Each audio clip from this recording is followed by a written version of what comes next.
هي ليه الناس بقت وحشة للدرجة دي؟ هي ليه الناس بقت بتاكل في بعضها وكأننا في غابة؟ الوحوش بقت تستحي ان هي تأذي بعضها زي ما احنا بنأذي بعض. حكاية حكاية النهاردة قصة حقيقية من واقع الحياة، وبسم الله نبدأ.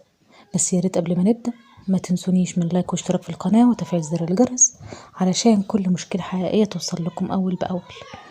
بتحكي وبتقول: أنا في تالتة جامعة، أنا بنت محترمة جدا وكويسة جدا وأهلي ناس الحمد لله مرتاحين ماديا جدا جدا.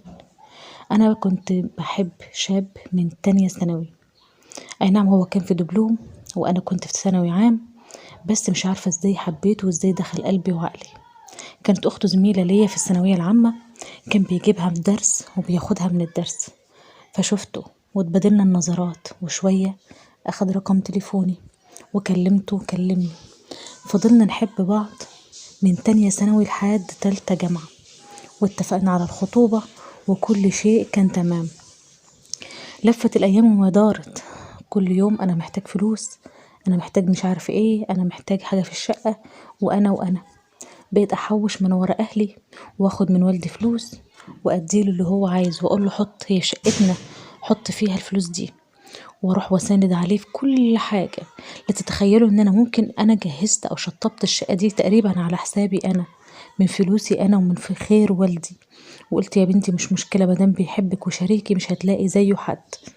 وفعلا كل فلوسي بقت اديها له اول باول لحد ما شطب شقته ووقف على رجليه. خلص الدبلوم وبدأ يشتغل، وانا زي ما انا في كليتي وخلاص متفقين على الجواز وكل حاجة. قلت له تعالى بقى اتقدم لوالدي لما بقيت في اولى جامعة. وفعلا جه واتقدم لوالدي وقال له انا بحبها، وانا وقفت والدي كان رافض، وقال لي اختلاف المستوى الاجتماعي لانه كان ظروفه على قد حاله، واختلاف الثقافة بيننا، ان هو انسان واخد دبلوم صنايع وانا في اولى جامعة. ومع ذلك انا وقفت لاهلي لبابايا ولمامتي وقلت لهم انا مش عايزة غير ده، ما بحبش غير ده، مش هاخد غير ده. والدي قال لي اختيارك اتحمليه. كل ده ووالدي ووالدتي ما يعرفوش الفلوس اللي كنت بديها له والمساعدات اللي كنت بعملها. تتخيلوا ان انا كنت اقسم بالله كنت باخد فلوس وكنت باخد هدايا كتيرة جدا وبروح لصاحبتي دي ولمامته وكنت بديلهم، لدرجة ان انا كل عيد امي من يوم ما حبيته لحد النهاردة كنت بروح وبدل والدته هدية دهب ولاخته. كنتش بخلي عن جهدي اي شيء، كنت باخد كل حاجة حتى الزيت والسكر والسمنة، كل شيء تتخيلوه كنت باخده، علب الشوكولاتة والجاتوهات والحلويات، كل شيء تتخيلوه وما لا تتخيلوه كنت باخده وبروح للعيلة دي وبديلهم. وكمان هو كنت كل الفلوس اللي بقدر عليها بديها له، زي ما قلت لكم الافات مؤلفه، ما كنتش بحسبها من كترها. احنا الحمد لله مرتاحين ماديا جدا. وقلت انا وهو واحد. اتخطبنا من اولى جامعه وفضلت لحد تالتة جامعه، بعدين لقيته بيسحب نفسه من حياتي واحده واحده. بس المشكله بقى والمصيبه السوداء ان هو قبل ما يسحب نفسه من حياتي بقى يحصل بينا تجاوزات كتيرة جدا جدا. تتخيلوا حب بقى من تانية ثانوي لحد أولى جامعة كان ممكن يحصل ايه ما بينا؟ كان بيحضني بيبوسني بيتحرش فيا كل حاجة تتخيلوها، ما عدا العلاقة الكاملة. المشكلة لما وصلنا أولى جامعة وتخطبت له كنت بحبه أكتر وأكتر ومتمسكة فيه أكتر وأكتر. المهم إن حصل بينا تجاوز كامل. في يوم من الأيام قال لي تعالي عندنا، والدتي تعبانة شوية ونقعد مع بعض شوية ومش عارف ايه. المهم رحت فعلا زرت والدته، وكانت اخته هناك سابتنا وخرجت راحت مشوار، ووالدته فضلت تعبانه وقالت هنام شويه. وبالفعل قال لي تعالى نتفرج على شقتنا فوق. قلت له ماشي مفيش مشكله. طلعنا نتفرج على الشقه بتاعتنا فوق المفروض هتكون بتاعتنا. المهم حضني بسني لمسني، المهم حصل ما بيننا علاقه كامله في ساعه شيطان. انا عارفه ان انا غلطانه غلطانه غلطانه وندمانه ندم عمري ان انا سلمت نفسي لانسان زي ده او اي حد تاني غيره مهما كانت درجة القرب ما بيننا. بس اللي حصل ما بيننا تجاوز كامل وحصل ما بيننا علاقة كاملة. المهم من بعد العلاقة دي لقيته بدأ يسحب نفسه من حياتي.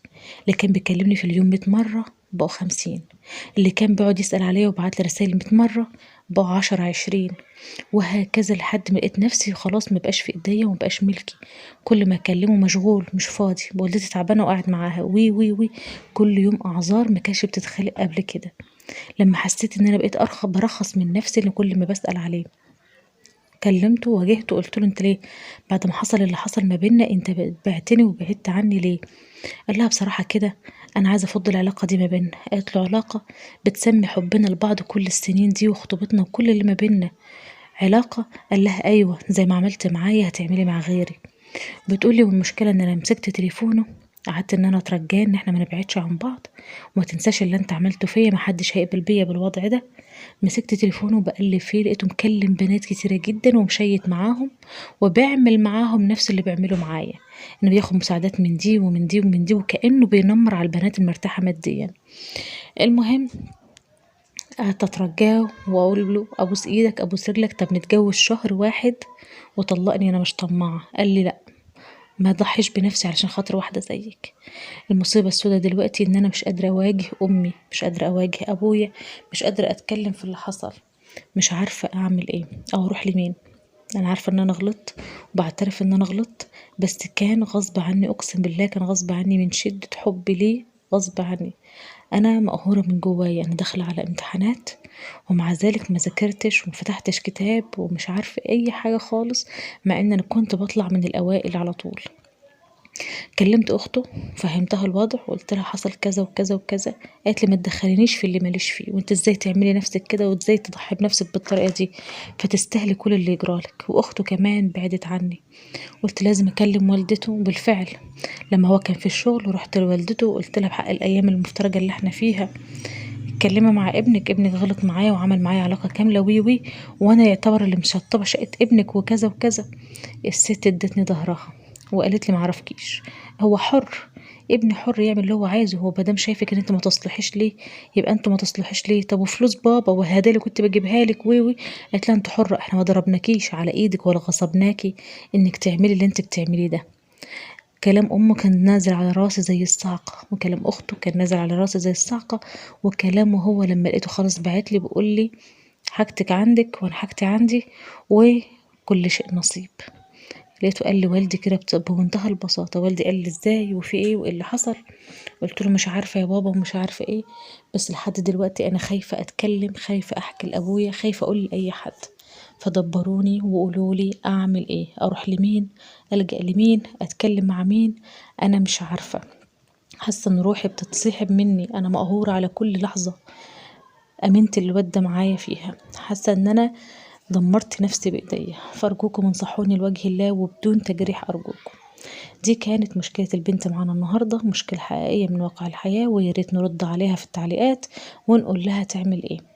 ودي عبرة لمن لا يعتبر من كل البنات اللي بتآمن للشباب وبتبعت صورهم والبنات اللي بتعمل علاقات مع الشباب. محدش يضمن مخلوق غير لما يكون جوزك وانت في بيته في اللحظة دي تقدري تضمنيه وتسلميه نفسك وعرضك وشرفك. لكن من بره لو قالك انت روحي من جوه ما تصدقهوش. فدي قصة بعتبرها عبرة لكل البنات واستودعكم الله الذي لا تضيع ودائعه في امان الله. ويا ريت ما تبخلوش عليا بلايك واشتراك في القناة وتفعيل زر الجرس. والسلام عليكم ورحمة الله وبركاته.